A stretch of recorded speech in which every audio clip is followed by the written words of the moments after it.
let's start first with transportation here. You'll notice it's green on the sheet, which means we are recommending reducing the transportation costs of our current district-owned transportation by an amount of approximately $700,000. Now, we think this makes sense. If we can get to $700,000, we're not there, but it looks like a reasonable figure. We've worked, as you know, with the bus drivers. We value the good work they do. Many of them are long-time employees. Most of them are district residents. We could save more money by contracting out, and even the $700,000, much of that would be additional savings that could be added on to the approximately $1 million for contracting out. There are some advantages to having in-house transportation. I believe, particularly if an emergency situation comes up, probably the response is quicker. So that is our recommendation, is we have identified some things with the transportation department. If we can get to about $700,000 savings, we think that's lowering our costs, making our model more competitive with other places, and we would thus recommend keeping transportation services in-house. I think at this point, Jeff wants to share. You asked him to get some information. He's provided some of that. I think he's brought some additional information to the meeting tonight, so I'll give him a chance to share that. Yeah, let me stand around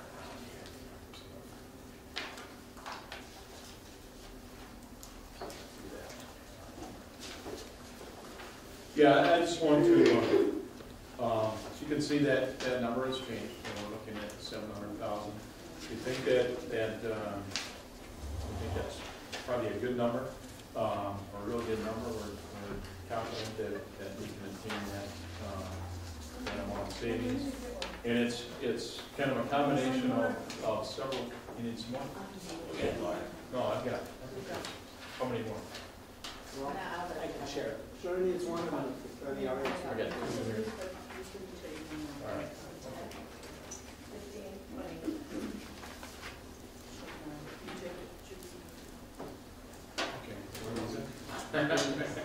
Okay, we're looking at, it's a combination of several things, and I think the last time we were in a work session, we talked about working with our transportation department and just looking at different ways we can create some efficiencies. And we looked at about 8 different, we just call them modeling scenarios, different ways we could do things.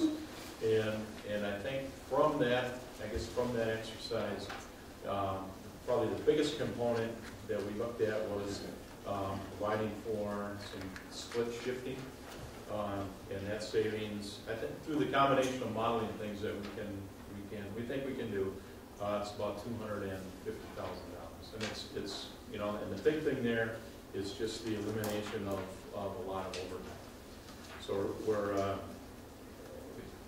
certain we can go that route. The contract actually allows us to do split shifting.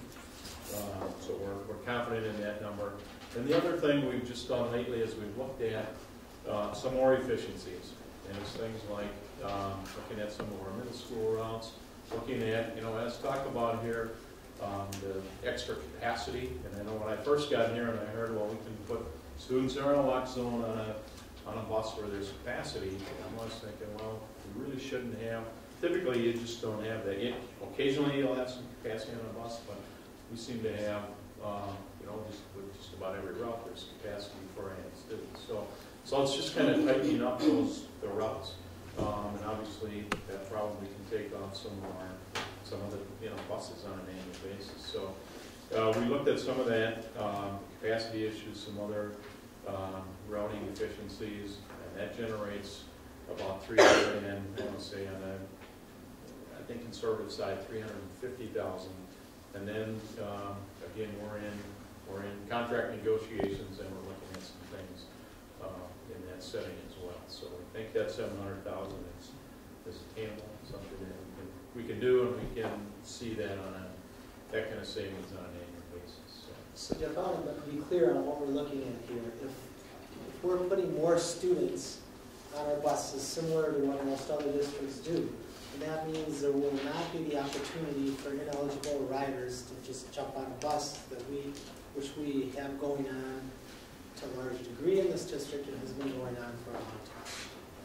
How can we ensure that doesn't happen, especially at the elementary level? It seems like there's a huge pattern of that happening.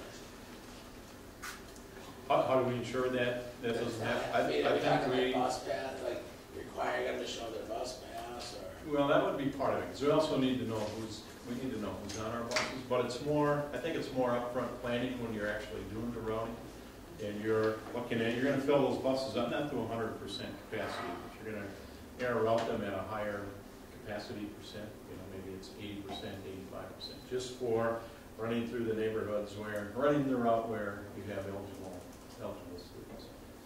And I think that we have been at a much lower percentage basis in looking at capacity.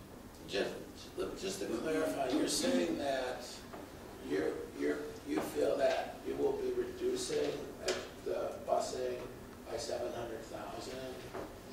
Through a combination of that, many different things. Yeah, we are thinking that we can reduce the current in-house transportation by $700,000 for next year. And if we can do that, we're recommending that we keep transportation in-house rather than contracted out. Can I ask a question? That means that through contract negotiations, there has to be some additional savings, correct? At least 100,000. Unless we identify something else, but we really are not here to talk about contract negotiations.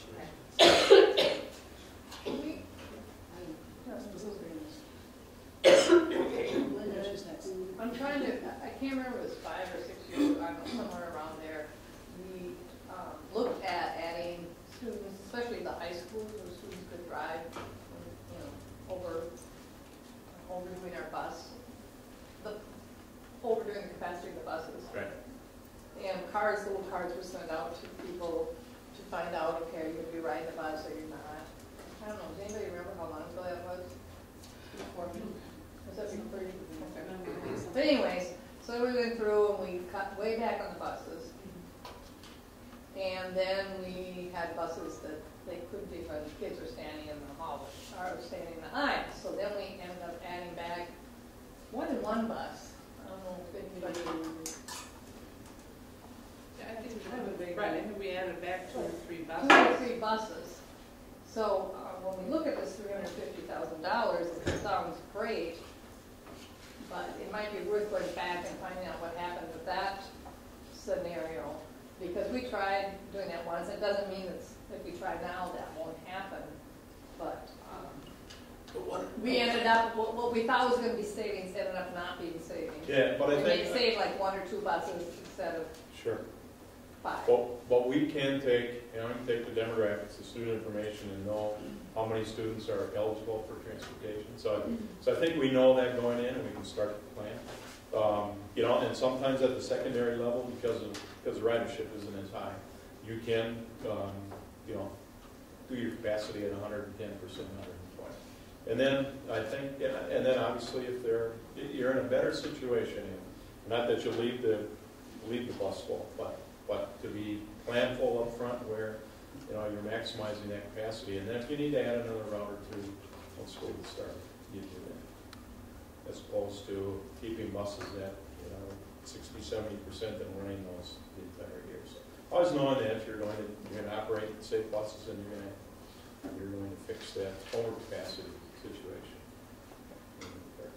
But as we just took our numbers and looked at eligible students, the eligible students that are eligible for transportation, we can reduce a certain number of buses. That's good to hear. And that amount of reduction, I think, for all of us is no matter what we do, this amount. Right. That's not be specific for. Right. That's right. And that's without extending the actual radius or the length of how far off families have to be, whatever that matrix is. So that's not keeping with that. That's with our current one. That's with our, yeah, we're not talking about changing, Yeah. yeah, good question, we're not talking about changing walks. Well, I didn't think you were, but I wanted to make sure I clarified that. So I had a question, and so then if I hear what you just said, this is not my question, but it's following that too. So if I'm listening to what you just said, then, you know, you're gonna be more planful, and I think that's a good thing to be more planful anyway, so that you're doing that. But that does add a bit of an enforcement element to the bus driver's role. Not that they're not doing it right now, but that would mean they'd be a little more vigilant. So if it's in-house, chances are the fleet might know, people that know the kids better, know the families, and know some of that stuff. Pretty much, it does change, but that does add a little bit more responsibility in terms of enforcement. You know, so. Sure. Either well, when I say enforcement, of making sure the right kids are on the right bus, and that these are the kids who are supposed to be on the bus, and so it just depends on how aggressive you want to be with the enforcement. But that becomes a factor, or close to Mark's point, how are you going to know? So I just raised that. And so then I, you know, thought about this overtime issue.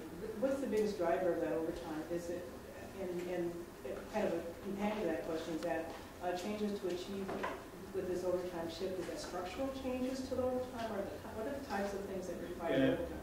It's a lot of it is just kind of how we've set up our routes. And so we basically have with our full-time staff, I think there's almost automatic overtime. If they have an AM route and then maybe a midday and a PM, that is set up for overtime. Right? It runs over. So it's kind of just changing the structure of the routes. So you're more likely to hit the target if you restructure. I mean, really, if it's a structural thing, you're more likely to hit that target than Right. something else. Right, yeah. But I think Jeff mentioned earlier, one of the things we're looking at is a split shift, and that will help eliminate some of that overtime automatically because of the way the structure of the model of the transportation routes will be set up.